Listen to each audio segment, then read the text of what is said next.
सिंधुदुर्ग जिल्ह्यातली कुडाळ एमआयडीसी पूर्ण होऊन 40 वर्षाचा काळ लोटलाय। मात्र आजही कुडाळच्या एमआयडीसी मध्ये अनेक समस्या आहेत, त्यामुळे उद्योजकांचे मोठे हाल होत आहेत। कुडाळमधल्या एमआयडीसी मध्ये नेमक्या कोणकोणत्या समस्या आहेत जाणून घेऊया आजचा मुद्दा या आमच्या विशेष शो मधून।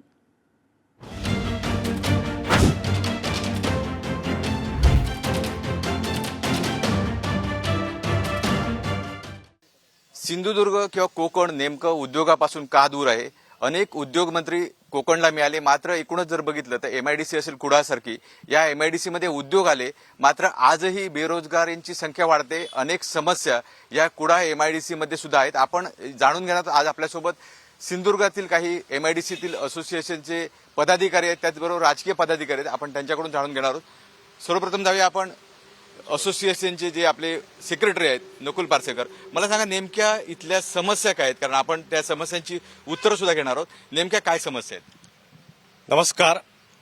सुरुवातीलाच मी पुढारी न्यूज या वाहिनीने या सिंधुदुर्ग जिल्ह्यातील कुडाळ तालुक्यातील 40 वर्षापूर्वी स्थापन झालेल्या औद्योगिक वसाहतीच्या उद्योजकांच्या ज्या काही समस्या आहेत त्या समस्यांना वाचा फोडण्यासाठी किंवा त्या समस्या शासन स्तरावर जाऊन त्याचं निराकरण करण्यासाठी हा जो उपक्रम हाती घेतला त्याबद्दल मी त्यांचे मनापासून आभार मानतो।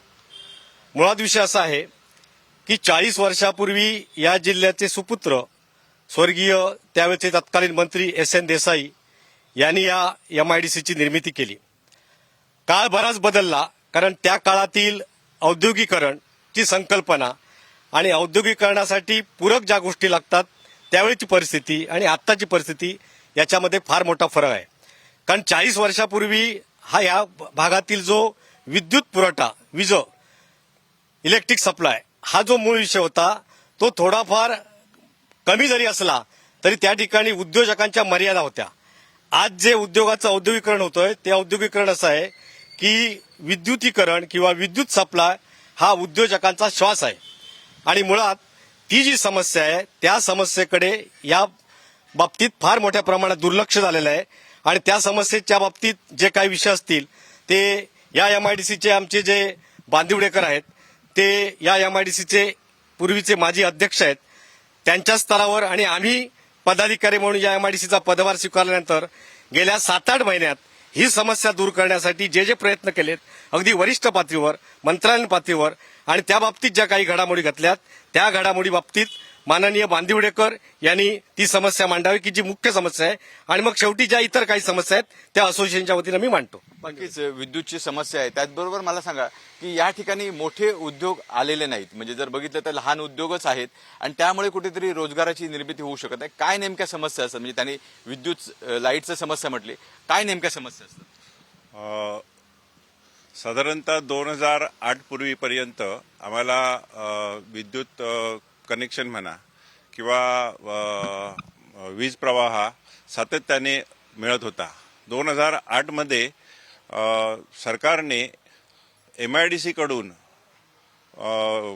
विद्युत महामंडळाला इन्फ्रास्ट्रक्चर म्हणून जो खर्च दिला जात होता तो अचानक बंद केला। त्यानंतर परिस्थिती अशी निर्माण झाली की एखादा नवीन उद्योग समजा जरी 20 HP त्याचा डिमांड असेल तरी तो 20 HP डिमांडचा अर्ज घेऊन वीज महामंडळाकडे गेल्यानंतर वीज महामंडळाकडून त्यांना स्वतःचा ट्रान्सफॉर्मर बसवण्यास सुचविण्यात येत होतं। एखादा छोटा नवीन उद्योजक ज्याच्याकडे 20-25 HP पॉवर रिक्वायरमेंट आहे आणि त्याला जोपर्यंत तो अर्ज घेऊन जात नाही तोपर्यंत त्याला त्याची कल्पनाही नसते आणि स्वतःचा स्वतंत्र ट्रान्सफॉर्मर बसवायचा म्हटला तर 5-6 लाख रुपये खर्च आहे। हा खर्च त्या उद्योजकाच्या प्रोजेक्ट रिपोर्टमध्ये सामील नसतो। त्यामुळे काय होतं, छोटा उद्योग जो आहे तो सुरू होण्याच्या अगोदरच कुठेतरी गडबडतो आणि हा 5-6 लाखाचा अतिरिक्त भार त्याच्यावर पडतो। शिवाय त्याला कळत नाही की आपण वीज कशी मिळवायची। मग तो कुठेतरी एखाद्या राजकीय अधिकाऱ्यांकडे किंवा कुठेतरी शोधाशोध करतो किंवा पॉवर कशी मिळवायची, परंतु तो हतबल होतो आणि याच्यात साधारण 1 ते 1.5 वर्ष निघून जातं आणि त्याच्यामुळे त्याचे जे काही प्रोजेक्टमधल्या प्रोव्हिजन असतात त्या सगळ्या विस्कळीत होतात आणि तो उद्योग अगदी मेताकुटीला येतो, प्रसंगी बंदही पडतो, सुरू व्हायच्या अगोदरच बंद होतो। त्यानंतर दुसरी जी समस्या आहे ती आता ह्या स्थितीत समजा तुम्हाला एक 200 HP रिक्वायरमेंट असेल तरी महामंडळाकडून सांगण्यात येतं आमच्याकडे आता अतिरिक्त पॉवरच नाही आहे, त्यामुळे आम्ही तुम्हाला पॉवर देऊच शकत नाही. त्याच्यामुळे नवीन उद्योग येणं हे मुश्किलच झालेलं आहे. त्यात दुसरी गोष्ट अशी होते की आम्ही मागच्या वेळी मी ज्यावेळी अध्यक्ष होतो त्यावेळी बराच फॉलोअप घेऊन MACBला MIDC मध्ये एक भूखंड उपलब्ध करून दिला आहे. त्या भूखंडाचं MIDC कडून 180 दिवसाची मुदत देण्यात आली होती. त्यामध्ये असं झालं की पहिले 90 दिवस या लोकांकडून काही पत्रव्यवहार झालेलाच नाही आणि पत्रव्यवहार झाल्यानंतर 90 दिवस महामंडळाकडून काय पत्रव्यवहार झाला नाही आणि अशा याच्यात 180 दिवस निघून गेलेले आहेत आणि जो भूखंड वितरित करण्यात आला होता MACBला तो रद्द करण्यात आला आहे. त्यामुळे आता अशी परिस्थिती निर्माण झाली आहे, याच्यापुढे मोठा उद्योग सोडा मध्यम आकाराचा पण उद्योग MIDCत येऊ शकत नाही, कारण त्यांना देण्यासाठी महामंडळाकडे पॉवरच नाही आहे. नक्कीच आपल्यासोबत इथे काही स्थानिक सुद्धा आहेत. तू काय सांगशील कशा पद्धतीने इथे जी MIDC आहे तिथे काय नेमक्या समस्या आहेत? नेमक्या समस्या म्हणजे काय, इथे आता आपण बघू शकतो आम्ही गेले 25 वर्ष निवासस्थानावर विरोधात बरेच वेळा MIDC RO कडे सुद्धा कंप्लेंट केले. उद्योग मंत्र्यांच्या सुद्धा कानावर घातल्या. माजी पालकमंत्री उदय सामंत यांच्याविषयी कानावर घातले होते की रस्त्या संदर्भात सुद्धा बोललो होतो की आम्ही जे बॉर्डरला लागून आहे ते रस्ते सोडण्याबाबत ते आजपर्यंत MIDCने कुठच्याही प्रकारची कारवाई केलेली नाही. त्यानंतर निवासितांनी आम्ही त्यांना काय सांगितलं, ज्यांनी 25-30 वर्ष 40 वर्ष झालेली आहेत त्यांना तुम्ही जास्ती द्या, जिथे ते राहत आहेत स्थायिक आहेत, म्हणजे आता ते राहत आहेत बघा बंगल्यात बिंगल्यात राहत आहेत, त्यांचं आमचं म्हणणं काय एकच की त्यांना तुम्ही जास्ती हे ना म्हणजे कर जरा जास्ती लावा ना, म्हणजे ते आपोआपच बाहेर जातील. तुम्ही आता केसेस लढतायत आमच्या होते प्रकल्प कसा शेतकऱ्यांना त्याच्या बाबतीत काय मिळाल, नाही तर तुम्ही आमचे दमने आम्हाला पुन्हा द्या, आम्ही तुम्हाला देतो. देसाई साहेब काय सांगाल, म्हणजे भाजपची सत्ता आहे, अगदी बघितलं तर उदय सामंत आहेत, त्याचबरोबर राणे साहेबांसारखं एक चांगलं जबाबदार मंत्रिपद आहे आणि अशा वेळेला MIDCतील अनेक प्रश्न सुटलेले नाहीत आणि टीका होते की मोठे उद्योग सुद्धा येत नाहीत. 40 वर्षापूर्वी स्थापन झालेल्या MIDC मध्ये अनेक स्थित्यंतर घडलेली आहेत. आता जर आपण विचार केला तर मी आज सकाळी आकडेवारी घेतली, साधारण एक 285 ते 90 छोटे किंवा मोठे थोडे उद्योग सुरू आहेत आणि साधारण एक 3000 कामगार म्हणजे कुशल किंवा अकुशल कामगार त्यामध्ये सामावून काम करत आहेत. त्यामुळे कुडाळची MIDCला ऊर्जितावस्था निश्चितपणे येत आहे. मला एवढंच म्हणायचं आहे की मगाशी जसं अतुल वंगे साहेब म्हणाले त्या पद्धतीत कुठचंही राजकारण न आणता ह्या MIDC आपली कुडाळची MIDC ही पुन्हा एकदा तिला नवीन रूप कसं देता येईल, या MIDC मध्ये उद्योग चांगल्या पद्धतीत कसे फ्लरिश किंवा चांगल्या पद्धतीत कसे होतील या दृष्टीने आपण सर्वांनी प्रयत्न करणं गरजेचं आहे. आपण म्हटल्याप्रमाणे या राज्याचे उद्योग मंत्री हे या सिंधुदुर्ग जिल्ह्याचे सुपुत्र आहेत उदयजी सामंत आणि त्यांच्या माध्यमातून देखील आता जसं MIDC असोसिएशनच्या ज्या पदाधिकाऱ्यांनी आपल्या ज्या काही ग्रीव्हन्सेस किंवा त्यांच्या ज्या काय इकडे व्यथा मांडलेल्या आहेत त्या व्यथा त्यांच्यापर्यंत पोहोचवून, जसं काय आता काही अधिकारी वर्गामुळे देखील काही प्रश्न हे विनाकारण लांबवले जातात. जसं त्यांनी सांगितलं की सबस्टेशन करता जागा मंजूर आहे, परंतु त्या जागेचा ताबा अद्यापपर्यंत घेतला जात नाही आणि ती MACB ताबा घेत नाहीये. हे जे बारीक बारीक गोष्टी आहेत ह्या कदाचित तिथपर्यंत पोहोचलेल्या नसतील असं माझं वैयक्तिक मत आहे आणि मग त्यांच्या माध्यमातून हे प्रश्न आपण कसे लवकरात लवकर सोडवायचा प्रयत्न करूया. त्याचबरोबर केंद्रात देखील सन्मान राणेसाहेब हे लघु सूक्ष्म आणि मध्यम उद्योगाचे मंत्री आहेत आणि त्यांच्या माध्यमातून देखील सिंधुदुर्ग जिल्ह्यामध्ये अनेक वेळा वेगवेगळी सेमिनार्स आपण घेतलेली आहेत आणि उद्योजकांना खास निमंत्रित केलेलं आहे की या सिंधुदुर्ग जिल्ह्यामध्ये आपल्याला उद्योग स्थापन करायचे असतील तर त्या विभागाच्या विशेष स्कीम्स आहेत त्या स्कीमचा आपण लाभ घ्यावा असं देखील त्यांना आवाहन केलेलं आहे. मला एकच सांगायचं आहे की आपल्या जिल्ह्यातील कुठेतरी तरुण किंवा उद्योजक हा देखील त्यात कुठेतरी कमी पडतो असं माझं वैयक्तिक मत आहे, कारण जे उद्योग सुरू करायचे आहेत त्याकरता त्यांनी देखील थोडा पुढाकार घेतला पाहिजे. निश्चितच काही अडचणी असतील त्याच्यावरती मार्ग काढला जाऊ शकतो. आणि मगाशी दुसरी एक गोष्ट माझ्या लक्षात आली ती म्हणजे आपल्या MIDC मध्ये देखील अनेक जे काही बंद कारखाने आहेत हे कारखाने अनेकांनी काय म्हणतात पोट भाडे करून तिकडे ठेवलेले आहेत आणि त्या ठिकाणी देखील वेगवेगळ्या प्रकारचे उद्योग सुरू आहेत. अर्थात काय ते प्लास्टिकचे जे छोटे छोटे ग्रॅन्युअल्स बनवतात किंवा काय करतात आणि त्यामुळे देखील ह्याचा तुमचा पोल्युशनचा फार मोठा धोका निर्माण झालेला आहे. आणि आता जसं आपल्या यांनी अजित मार्गेंनी आपली व्यथा मांडली त्यामुळे काय होतं, आजूबाजूचे शेतकरी असतात किंवा लगतचे कब्जेदार असतात त्यांना त्याचा फार मोठा त्रास होतो आणि त्यांचा देखील उद्रेक होतो. या सर्व गोष्टींवरती देखील MIDCने लवकरात लवकर जे काय असतील ती उपाययोजना करणं गरजेचं आहे. मात्र एवढंच सांगतो की सन्माननीय उदयजी सामंत असतील किंवा राणे साहेब असतील यांच्यापर्यंत या सर्वांच्या व्यथा निश्चितपणे भारतीय जनता पक्षाच्या माध्यमातून मी पोहोचवेन. अमित सावंत, काय सांगाल तुम्ही की जर आता प्रत्येकाचं मत आहे की ह्या समस्या सुटल्या पाहिजे, कोण पुढाकार घेणार आहे? सगळ्यात महत्वाचं म्हणजे ही पहिली एमआयडीसी आहे भारतातली जिकडे स्वच्छ हवा मिळते म्हणून लोक चालायला जातात, आणि हेच या एमआयडीसीचं सगळ्यात मोठं अपयश असं मला वाटतं. कारण एमआयडीसीत चालायला जाणं याचा अर्थ ती एमआयडीसी बंद अवस्थेत आहे असं कुठेतरी म्हटलं जातं. एमआयडीसी म्हटल्यानंतर तिथे कारखाने चालले पाहिजेत असं प्रत्येकाचं म्हणणं असतं, आणि स्थानिक लोकांना रोजगार उपलब्ध झाला पाहिजे याच्यासाठी या एमआयडीसीच असतात. एमआयडीसी आपल्याकडे सिंधुदुर्ग जिल्हा हा पर्यटन जिल्हा म्हणून जाहीर झालेला आहे, त्याच्यामुळे केमिकल झोन आपल्याकडे नाही. असं असतानाही अनेक उद्योगधंदे येण्याची शक्यता असते. परंतु माझा स्पष्ट आरोप आहे की इथल्या अधिकाऱ्यांना तेवढ्या अधिकारच दिलेले नाहीयेत. सर्व अधिकार हे रत्नागिरीला आहेत, त्याच्यामुळे इथल्या लोकांना छोट्या छोट्या कामांसाठी रत्नागिरीपर्यंत जायला लागतं, आणि मग त्यांची सगळी जी शक्ती असते ती त्याच्यातच खर्च होते, आणि त्याच्यामुळे ते पुढे जायला कंटाळतात, आणि इथे नवीन उद्योग स्थापन करायला सुद्धा त्यांना कंटाळा येतो.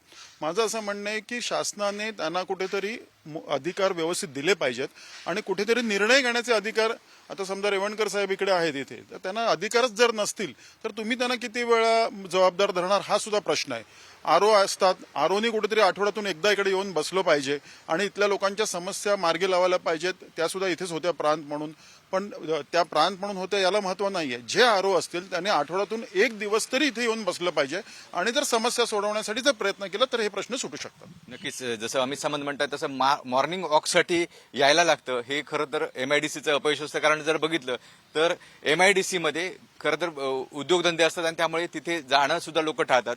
तुम्ही काय सांगाल, काय नेमक्या समस्या आहेत तिथे आणि कोण याला जबाबदार आहे? या चर्चासत्रामध्ये गेल्या 25 ते 30 वर्षाचा जर आपण विचार केला तर 40 वर्षाची एमआयडीसीची स्थापना, एक 10 वर्ष समजा नवीन म्हणून आपण जर सोडली तर 25-30 वर्षाचा व्यवहार केला तर सगळ्या पक्षाचे सत्ताधारी जे पक्ष आहेत या ठिकाणी आपापली भूमिका मांडतायत.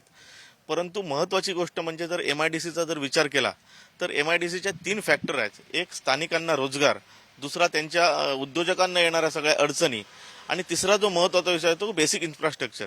आता आमचे मित्र सन्माननीय सामंत साहेबांनी सांगितलं की हे पर्यटन स्थळ झालेलं आहे एमआयडीसी, ही फार दुर्दैवाची घटना आहे.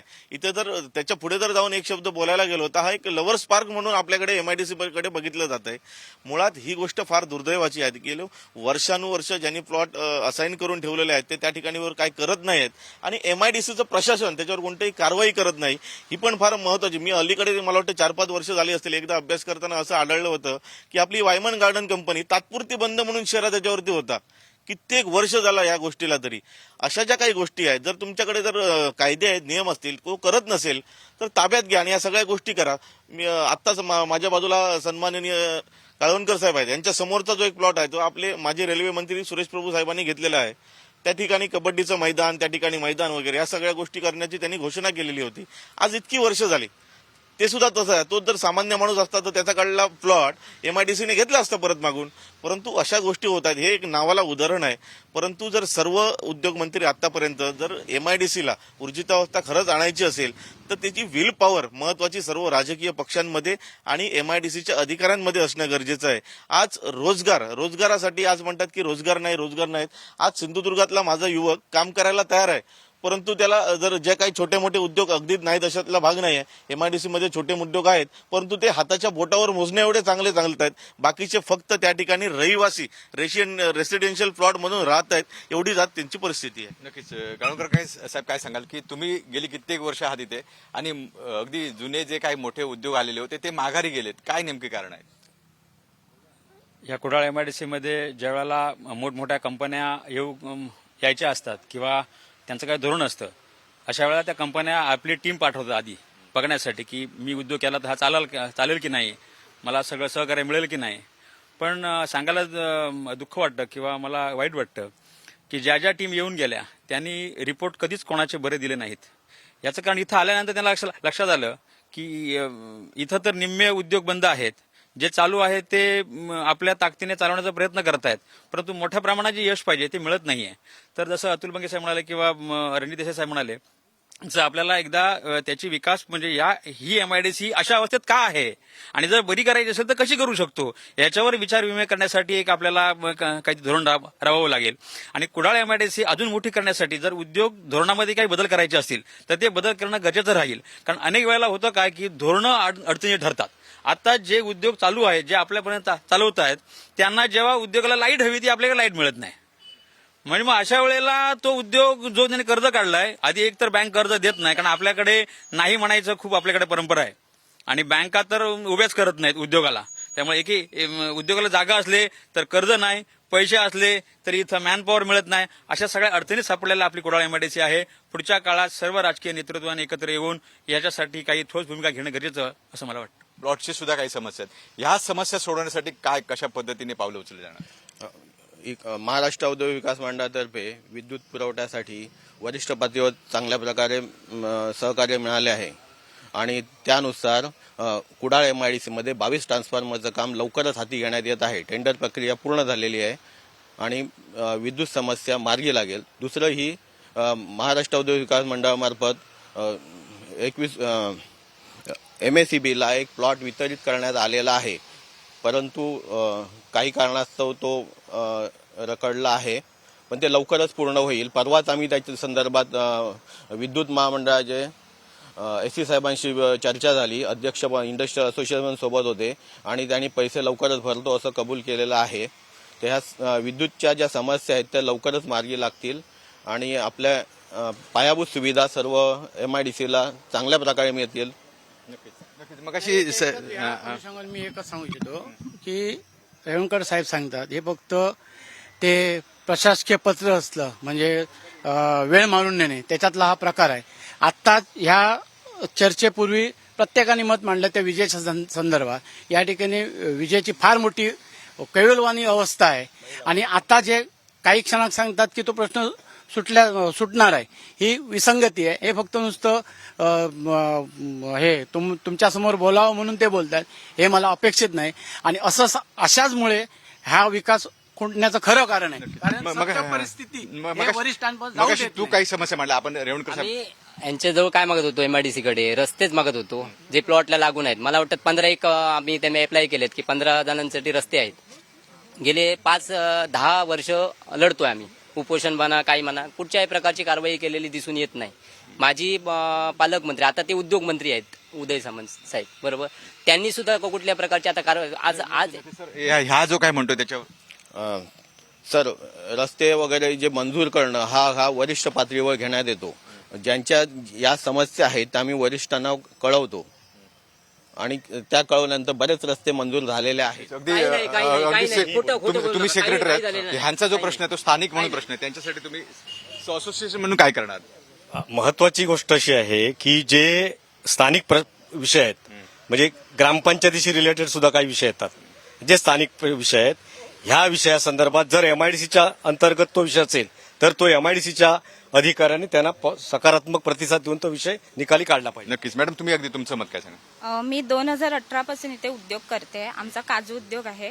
लाईटीच्या समस्या तर भरपूरच आहेत. खूप प्रमाणात मोठ्या प्रमाणात नुकसान होतं. आता तर दसरा दिवाळी आली त्यामुळे आमचा सीझन अप आहे, त्यामुळे इतका वेळा लाईटी जातात ना, खूप प्रॉब्लेम होतात. त्याचप्रमाणे 2018 मध्ये ना मी इकडे एक प्रकरण केलेलं, ते MSCBत दिलेलं होतं. माझी एक सबसिडी आहे, ते आज गेले 6 वर्ष मी त्यांच्याकडे खेपा मारते. जास्त अमाऊंट नाहीये, मोठी रक्कमच नाही, ते 18,000च रक्कम आहे, पण अक्षरशः 6 वर्ष मी त्यांच्याकडे खेपा मारते. त्याच्यानंतर लाईटीचे जे काय प्रॉब्लेम आहे, आता समजा लाईट गेली, मान्य आहे मला की तो काहीतरी इश्यू असतो म्हणून जाते, पण ज्यावेळी लाईटीची बिलं भरत नाहीत ते बिनधास्त येतात आणि लाईट कट करून जातात. पण एखाद्या उद्योजकाची अशी किती प्रकरणं त्यांच्याकडे पडलेली असतील. एखाद्या उद्योजकाची जर सबसिडी अडकली आहे, तो येतोय तुमच्याकडे वारंवार, बाबा द्या द्या द्या, काहीतरी सांगा, आता करतो, उद्या बघूया, पुढल्या 2 महिन्यांनी या, 3 महिन्यांनी, असं किती दिवस करणार? रेवणकर साहेब, मला अगदी शेवटी सांगा की आता जो तुम्ही MACBचा विषय म्हटलात तो अगदी किती महिन्यामध्ये सुटेल असं, म्हणजे या कार्यक्रमाचं ते एक इप्सिट ठरेल की? मी सांगितलेला MACBचा विषय आहे तो 100% खरा आहे आणि त्याच्यात कोणतीही नाही. MIDCचं काम आहे, टेंडर झालेलं आहे आणि किती दिवसामध्ये, आता जे सगळ्यांनी जो प्रश्न मांडलाय की खूप मेजर प्रश्न आहे की ठेकेदारांना ठराविक मुदत दिलेली असते, त्या मुदतीमध्ये ते पूर्ण, साधारण किती महिन्यामध्ये हा प्रश्न निकाली लागेल असं? एक 5 महिने 6 महिने? 5-6 महिन्यात नक्कीच पूर्ण होईल तो. बांदिवडे साहेब, तुमचं समाधान होतंय का ते रेवणकर? नाही, माझं बिलकुल समाधान झालेलं नाही याच्यावर. कारण मी माझ्या अध्यक्षपदाच्या कारकिर्दीत 2 वर्ष सतत पाठपुरावा करून तो प्लॉट, तो भूखंड जो आहे तो उपलब्ध करून दिलेला होता MACBला. त्या 6 महिन्याचं त्याला मुदत दिली होती. 3 महिने यांनी काढली आणि 3 महिने त्याने घालवले आणि तो भूखंड रद्द झालेला आहे. मला वाटत नाही याच्यावर तातडीने उद्योगमंत्र्यांनी जर का लक्ष घातला तर काहीतरी याच्यात होऊ शकेल. अजून एक मला असं सांगावंसं वाटतं की आपल्या समोरच्या बाजूला वायमन गार्डनचा एक रेसिडेन्शियल प्लॉट होता. साधारण नक्कीच मला असं अगदी शेवटी सांगा की कशा पद्धतीने दबावगट तयार केला जाईल, कारण रेवणकर साहेब म्हणतात की 6 महिन्यात सोडेल, बांदिवडेकर साहेब म्हणतात की 6 महिन्यात सुटेल असं मला वाटत नाही. कशा पद्धतीने तुम्ही इथे राहताय, कशा पद्धतीने दबावगट तयार करण्याची गरज आहे? नाही, सर्व राजकीय नेतृत्व असेल किंवा उद्योजक असतील, आपलं एमआयडीसी असोसिएशन असेल, असं एकत्र येऊन एक दबावगट तयार करावाच लागेल. तरच आपल्याला काही चांगल्या गोष्टी दिसू शकतील. आणि सांगायचं म्हटलं तर पूर्वी काही आपल्याकडे साधनं कमी होती, पण सुदैवाने सध्या कोकण रेल्वे आपल्याकडे आहे. तर कोकण रेल्वे ज्या भागातून जाते त्या भागात जर एखादा म्हणजे आपल्याकडे कुडाळ एमआयडीसी आहे, रेल्वे बाजून आपल्या बाजूने जाते, तर आपला रेल्वे डबा बनवण्याचा एखादा कारखाना जर कुडाळ एमआयडीसीत आणण्याचा प्रस्ताव आपण जर तयार केला आणि जर तो झाला, एक मोठा कारखाना, एक मोठी इंडस्ट्री इथं आल्याशिवाय या एमआयडीसी जे आपल्याला मोठं स्वरूप बघायचं आहे ते दिसणार नाही. आणि ते येण्यासाठी या दबाव गटाचा उपयोग अशा माध्यमाने दबाव गट आणि प्रस्ताव, नुसता दबाव गट घेऊन चालणार नाही आणि नुसता प्रस्ताव घेऊनही चालणार नाही. तर दबाव गट आणि प्रस्ताव असं जर आपण केलं तर मला असं वाटतं की अगदी अर्ध्या मिनिटातच सांगतो की महत्वाची गोष्ट अशी आहे की एवढा प्रयत्न करून जो प्लॉट उपलब्ध करून दिला होता तो प्लॉट त्याचा वेळेत विषय न केल्यामुळे तो परत प्लॉट आणि परत ती प्रक्रिया सुरू होणार, म्हणजे मूळ विषय बाजूला राहणार. यासाठी जबाबदार जे अधिकारी आहेत विभागीय स्तराचे त्यांच्यावर तातडीनं कारवाई होण्याची गरज आहे. नक्कीच आपण बघताय की कशा पद्धतीने एमआयडीसी आहे सिंधुदुर्ग जिल्ह्यातली, त्या एमआयडीसीच्या ज्या समस्या आहेत त्या अशाच राहिलेल्या आहेत. आणि जर बघितलं तर मगाशी अनेक जण जसे म्हणाले एमआयडीसी मध्ये मॉर्निंग वॉकसाठी लोक येतात, अशा पद्धतीची अगदी स्वच्छ एमआयडीसी ही आहे. खऱ्या अर्थाने इथे जर उद्योगधंदे आले तर इथल्या लोकांना रोजगार सुद्धा मिळू शकेल. अनेक बेरोजगार आहेत.